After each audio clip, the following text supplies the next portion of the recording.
ایک بات وَإِذَا سَأَلَكَ عِبَادِي عَنِّي فَإِنِّي قَرِيبٌ أُجِيبُ دَعْوَةَ الدَّاعِ إِذَا دَعَانِ فَلْيَسْتَجِيبُوا لِي وَلْيُؤْمِنُوا بِي لَعَلَّهُمْ يَرْشُدُونَ۔ یہ آیت بڑی زبردست ہے اللہ کی رحمت کو بتانے کے لیے۔ ساڈی تا جی سندا ہی کوئی نہیں، یہ عام لوگ جی ساڈی تا رب سندا ہی کوئی نہیں، اور جو بیچارے ان پڑھ لوگ پیر سائیں تہاڈی رب موڑ نہیں سکتا، ساڈی سندا کوئی نہیں، یہ اس سے بھی آگے چلے جاتے۔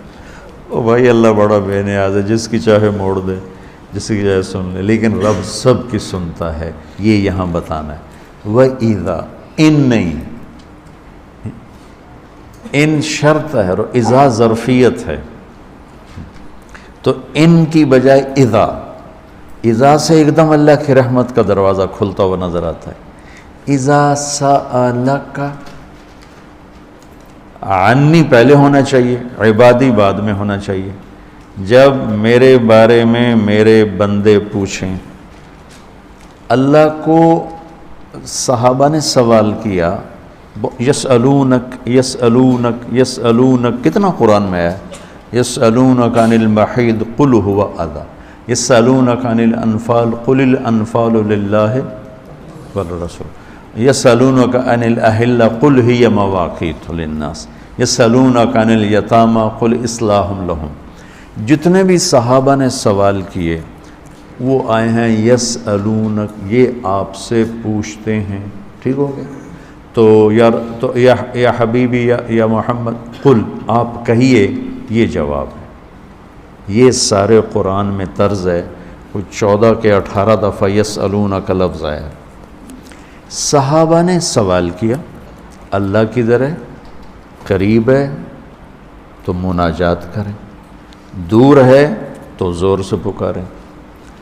تو اس پر آیت یوں اترنی چاہیے تھی یسألونک عنی، جیسے باقی آ رہا ہے سارے سوالوں کا جو لفظ آیا ہے یسألون، آپ سے پوچھتے ہیں، تو یہاں بھی ہونا چاہیے تھا آپ سے پوچھتے ہیں عنی، میرے بارے میں، قل، تو آپ کہیے ہوا قریب، کہ وہ تمہارے قریب ہے۔ یہ میری بات سمجھ میں آئی؟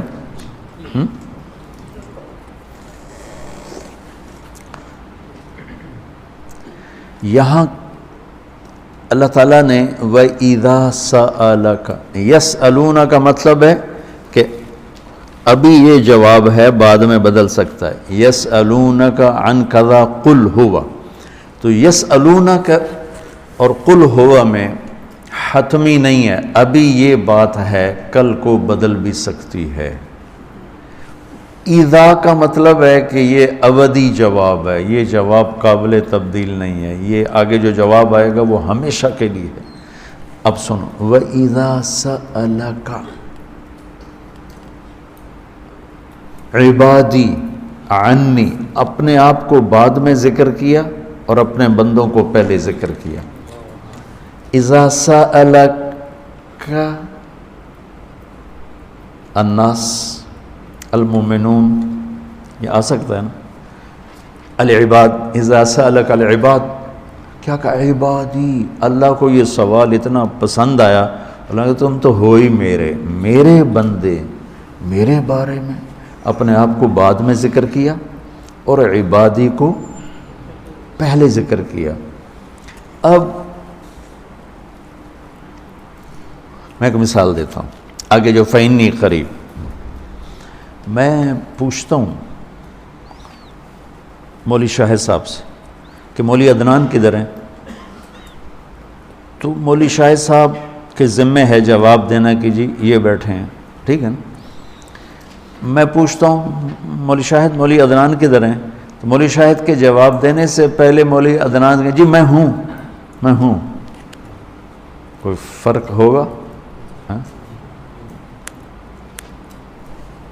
مجھے سمجھ میں نہیں آ رہا، شیخ رمزی واضح کرے تو کرے، مجھے سمجھ میں نہیں آ رہا کہ میں اس کو واضح کیسے کروں کہ اللہ کے نبی سے صحابہ پوچھ رہے ہیں رب کے بارے میں بتائیں، تو اللہ تعالیٰ اس کو یوں لا کر کہتا ہے کہ یہ آپ سے میرے بارے میں پوچھیں تو میرے نبی آپ ہٹ جائیں، میں جواب دیتا ہوں، میں ہوں، تمہارے ساتھ ہوں، تمہارے پاس ہوں، شہرک سے زیادہ قریب ہوں، تمہارے ساتھ ہوں۔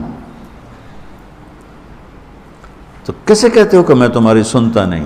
اجیب دعوتاً، دعوت الدع، دعا دعا بار بار پکارنا، اور دعوتاً ایک دفعہ پکارنا۔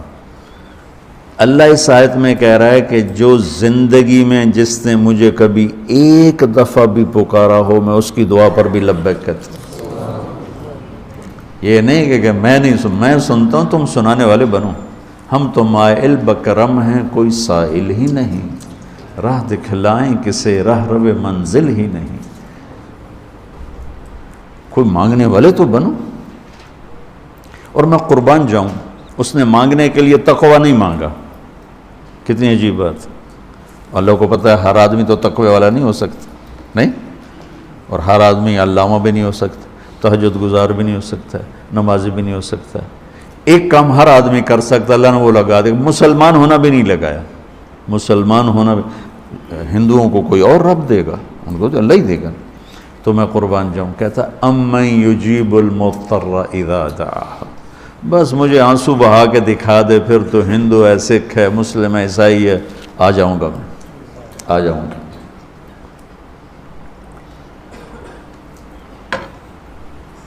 سب کی سنتا ہے۔ اجیب الدعوت الداع، ایک دفعہ بھی جو زندگی میں پکارتا ہے نا، اذا دعان، جب جس وقت اس کی زبان سے یا اللہ نکلے گا، میں لبیک کہتا ہوا ہوں گا۔ تو اس آیت میں بڑی تسلی اللہ نے دی ہے، بڑی تسلی دی ہے کہ اللہ کو پکارو، اللہ سے، صرف اللہ سے مانگو، صرف اللہ سے مانگو۔ وَإِذَا سَأَلْتَ فَاسْأَلِ اللَّهِ وَإِذَا اسْتَعَنْتَ فَاسْتَعِنْ بِاللَّهِ، مخلوق سے مت مانگو، پکارنا ہے تو صرف اللہ کو پکارو۔ اللہ نے خوبصورت مثال دی، ان الذین تدعون من دون اللہ لن یخلقوا ذبابا۔ اللہ تعالیٰ فرماتا ہے مجھے چھوڑ کر میرے بنائے ہوئے بندوں سے مانگتے ہو، ان سے کہو ایک مکھی بنا کے دکھا دیں، اگر یہ ایک مکھی بنا کے دکھا دیں تو میں نے چھاڑ دے نہ تو کل مانگ لوے۔ ارے یہ مکھی کی ایک ٹانگ نہیں بنا سکتا، تو تم ان سے کیوں مانگتے ہو؟ ان سے مانگو